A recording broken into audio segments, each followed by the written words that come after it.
السلام عليكم ورحمة الله. إنزال عسكري كبير للجيش الجزائري على حدود المغرب، واحتجاز آليات عسكرية للجيش المغربي في العيون المحتلة.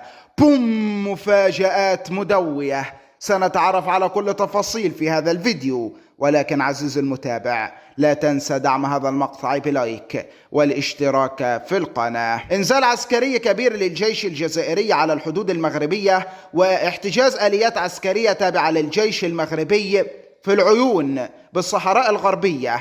وتتواصل الفضائح والهزائم العسكرية والدبلوماسية التي يتعرض لها النظام المغربي يوما بعد يوم في مشاهد توحي بانهيار أمني واستخباراتي كبير لأجهزة المخزن، وعقب الأنباء المتداولة عن إنزال عسكري كبير للجيش الجزائري غطى بها جميع المناطق المحايدة لجاره السوء أو لجارة السوء.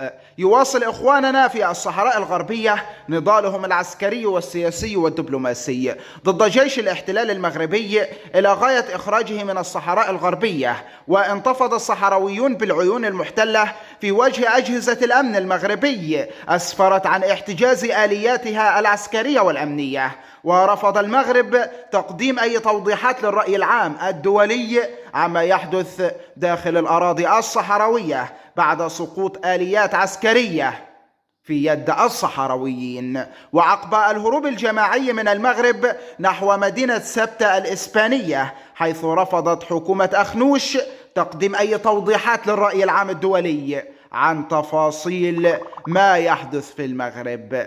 والسلام عليكم ورحمة الله.